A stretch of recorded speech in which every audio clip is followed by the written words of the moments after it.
Pada para siswa, selamat bertemu kembali di dalam video pembelajaran di mana materi kelanjutan ya, karena kita sudah 1,5 bulan mempelajari bab 1 yaitu tentang kelompok sosial. Kemudian pada pertemuan selanjutnya kita akan membahas bab 2 yaitu tentang permasalahan sosial dalam masyarakat ya. Nah, nanti akan dijelaskan apa yang dimaksud dengan permasalahan sosial dan bagaimana terjadinya permasalahan sosial di dalam masyarakat, termasuk tujuan-tujuan pembelajaran. Nah, baik, di situ terlihat pada beberapa orang yang membersihkan coretan-coretan yang ada di kereta api, jadi perbuatan aksi coret-coret yang ada di fasilitas umum. Nah, kegiatan ini mestinya kurang diperkenan karena dianggap sebagai suatu pengerusakan ya. Nah, akhirnya untuk memulihkan itu beberapa petugas dari jawatan perkeretaapian membersihkan apa yang dilakukan oleh remaja ya, atau beberapa orang yang mengalami suatu krisis identitas atau memiliki suatu masalah ya. Kenapa ini bisa terjadi? Inilah nanti yang akan kita bahas bersama, karena suatu masalah itu pasti sesuatu yang tidak inginkan, tapi itu sebagai realita sosial harus kita hadapi dan kita cari solusinya. Sebenarnya permasalahan sosial itu terjadi karena ketidaksesuaian antara harapan dengan kenyataan, keinginan dengan fakta yang terjadi. Karena keinginan yang tidak sesuai dengan kenyataan itulah maka akan menimbulkan suatu masalah. Masalah itu bisa terjadi sebagai pola hubungan atau interaksi seseorang dengan orang lain yang menimbulkan satu ekses atau permasalahan, atau juga sebagai suatu proses sosial, bahwa di dalam proses sosial itu tidak selamanya positif, ada sesuatu yang negatif. Nah, yang negatif inilah yang nanti akan menimbulkan suatu masalah atau mungkin bisa suatu konflik. Bahkan perubahan sosial pun bisa menimbulkan suatu masalah bagi masyarakat yang tidak siap terhadap suatu perubahan, pastinya akan menghadapi suatu masalah ya. Baik, jadi sebelum kita menjelaskan lebih jauh ya, terlebih dahulu akan Bapak sampaikan tujuan pembelajaran di dalam permasalahan sosial dalam masyarakat. Pertama, setelah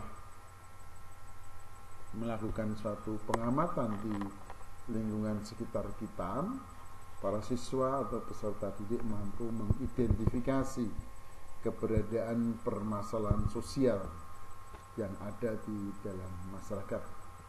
Jadi para siswa nanti harus mampu mengidentifikasi keberadaan permasalahan yang ada di dalam masyarakat ya. Setelah mengadakan suatu pengamatan, siswa dituntut untuk bisa mengidentifikasi permasalahan yang ada di dalam masyarakat. Yang kedua, setelah mengidentifikasi tadi, peserta didik mampu menganalisis sumber-sumber penyebab terjadinya satu permasalahan tersebut. Yang ketiga, setelah melakukan studi kasus, jadi nanti ada suatu permasalahan-permasalahan ya, peserta didik mampu menganalisis ragam atau bentuk permasalahan sosial dan dampak bagi masyarakat. Yang keempat, setelah melalui proses diskusi, ya, nanti para siswa bisa menganalisis kecenderungan yang terjadi eksklusi sosial dalam masyarakat, ya. Dan yang kelima, setelah melakukan kegiatan ilmiah, peserta didik mampu mencegah serta mengatasi permasalahan sosial dalam menggunakan sudut pandang pendekatan sosiologi, ya.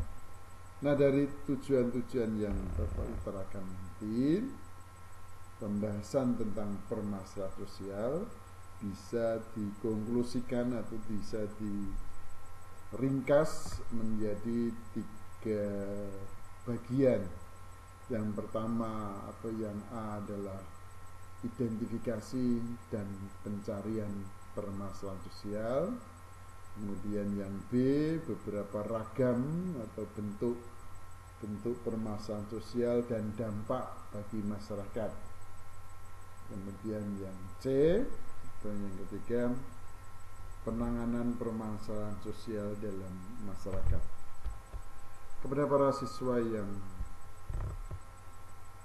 saya banggakan, yang pertama kita bisa mengidentifikasi dan pencarian permasalahan sosial, yaitu kita bisa mendefinisikan apa itu permasalahan sosial. Yang kedua, ukuran sosiologis terhadap permasalahan sosial. Yang ketiga, klasifikasi permasalahan sosial berdasarkan sumber-sumbernya. Kemudian yang keempat, partikularisme kelompok dan dilema pembentukan kepentingan umum. Ini yang kita sampaikan, yaitu tentang definisi permasalahan sosial, ya. Menurut Anda apa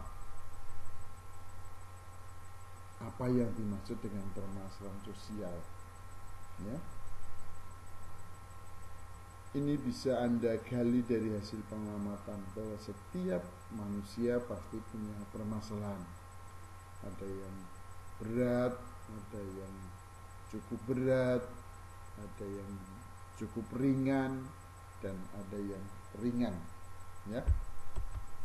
Jadi dalam suatu definisi permasalahan merupakan satu ilmu yang mempelajari hubungan atau interaksi sosial manusia dalam masyarakat, proses sosial, struktur sosial, dan perubahan sosial dalam masyarakat. Jadi di dalam konsep permasalahan sosial itu muncul akibat dari manusia berinteraksi dengan manusia yang lain. Dari pola hubungan atau interaksi tersebut bisa menimbulkan ekses, bisa menimbulkan suatu kejadian yang tidak kita inginkan. Kejadian yang tidak kita inginkan itulah sebagai satu konsep pemahaman kita tentang permasalahan sosial. Dan ada juga suatu permasalahan itu muncul dari suatu proses. Tidak selamanya masyarakat itu mengalami proses kemajuan atau progres. Ada juga kadang-kadang mengalami suatu kemunduran atau suatu regres. Namanya dalam proses sosial selalu ada suatu bentuk dinamika atau perkembangan yang ada di dalam masyarakat. Nah, perkembangan itulah yang nanti mengarah kepada sesuatu yang positif, namanya proses sosial asosiasif. Sementara yang mengalami kurang baik yang dinamakan proses disosiasif. Nah, proses disosiasif itulah nanti yang menimbulkan suatu masalah. Apa saja? Terjadinya pertentangan atau konflik yang ada di dalam masyarakat, ya. Terjadinya suatu sikap kontravensi, adanya suatu sikap yang disembunyikan, yang tidak berani terang-terangan, ya.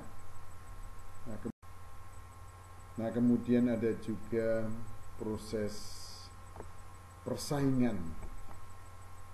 Persaingan yang tidak bisa dikendalikan itulah nanti yang muncul adanya satu permusuhan, ya. Karena sifat egosentris itulah sehingga seseorang tidak mampu mengendalikan diri, akhirnya menimbulkan suatu masalah, ya. Ada struktur sosial bahwa di dalam masyarakat memiliki struktur, memiliki jalinan di antara kedudukan dan peran, ya. Nah, di dalam suatu masyarakat kedudukan dan peran itu melekat pada diri seseorang, ya. Masyarakat yang memiliki struktur yang ada, kalau terjadi suatu kegoyaan, ya, kalau terjadi kegoyaan, maka struktur sosial tadi menjadi destruktif, terjadi adanya suatu permasalahan-permasalahan yang ada di dalam masyarakat. Dan juga bahwa permasalahan sosial bisa disebabkan karena suatu proses perubahan, ya, bagi sekelompok masyarakat tertentu yang tidak siap menghadapi perubahan dengan masyarakat yang sudah siap menghadapi perubahan. Inilah suatu pandangan kontravensi, di dalam satu sisi menerima, di sisi lain menolak. Inilah nanti yang menimbulkan suatu permasalahan sendiri yang ada di dalam masyarakat, ya. Kemudian ukuran-ukuran sosiologis terhadap permasalahan, ya. Ukuran yang ada di dalam permasalahan itu adalah terdapat kriteria utama, terdapat sumber-sumber masalah sosial. Jadi permasalahan sosial itu bisa dilokalisir, permasalahan bersumber pada apa. Kemudian yang ketiga, terdapat pihak-pihak penentu terjadinya permasalahan sosial. Dan yang keempat, terdapat manifest sosial problem dan latent social problem, ya. Terdapat permasalahan yang bisa kita ketahui langsung di dalam masyarakat, manifest social problem. Ada juga permasalahan sosial yang sifatnya tersembunyi, terselubung, atau sering disebut sebagai latent social problem, ya. Adanya suatu permasalahan sosial yang tersembunyi atau terselubung, ya, yang nanti tidak kentara, ya, tidak secara langsung, ya. Kemudian yang kelima, terdapat perhatian masyarakat terhadap permasalahan sosial. Kepada para siswa yang berbahagia, nah, kita lokalisir permasalahan-permasalahan sosial berdasarkan sumbernya. Permasalahan sosial yang bersumber pada ekonomi, contohnya adanya suatu kemiskinan. Dan nanti kalau kita kupas kemiskinan itu, nanti penyebabnya dari kemiskinan karena tidak punya keterampilan atau skill dan pendidikan rendah. Bisa juga keterampilan itu, kemiskinan itu muncul dari sikap malas manusia itu sendiri, ya. Kemudian sumber permasalahan sosial yang bersumber pada biologis, ya. Misalnya munculnya suatu wabah penyakit seperti sekarang pandemi COVID-19, ya, coronavirus DCI, ya, 19 ini sampai sekarang kita masih menghadapi. Dampaknya sungguh luar biasa, bahkan di mana-mana baik negara maju maupun negara yang sedang berkembang mengalami krisis ekonomi, ya. Pertumbuhannya minus, ya, karena tidak memproduksi tapi mengkonsumsi. Apalagi daerah yang mengalami lockdown, mengalami suatu hal tertutup, nggak boleh orang bepergian, otomatis orang hanya tinggal dudukan di rumah, tidak memproduksi tapi mengkonsumsi terus jalan, ya. Nah, munculnya pandemi corona inilah sebagai permasalahan sosial yang bersumber pada biologis. Yang ketiga, psikologis, ya. Misalnya di Sinabung terjadi gunung meletus, ya, anak-anak yang keluarga yang menjadi korban tadi, ya akhirnya mengungsi. Anak-anak yang belum siap mental terhadap kejadian tersebut nanti akan menimbulkan suatu bentuk trauma. Nah, inilah permasalahan yang terkait dengan psikologis, walaupun masih banyak hal-hal yang lain. Kemudian yang terakhir yaitu yang bersumber kepada kebudayaan, yang bersumber dari perilaku itu sendiri yang mengalami perubahan dan pergeseran, di mana di dalam gambar ini walaupun mereka berkumpul atau berkelompok di sini, yang jelas tidak ada komunikasi satu sama lain. Mereka sedang asik dengan gawe atau dengan gadget kita masing-masing. Walaupun dekat, berdampingan, bahkan berhimpitan, mereka tidak ada komunikasi.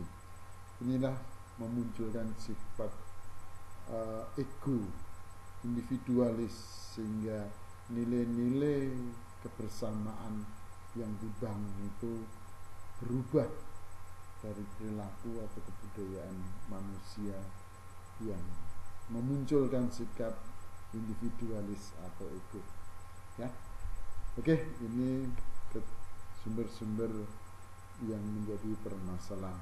Mungkin materi ini pertemuan sampai di sini dulu. Sampai berjumpa pada pertemuan berikutnya. Terima kasih.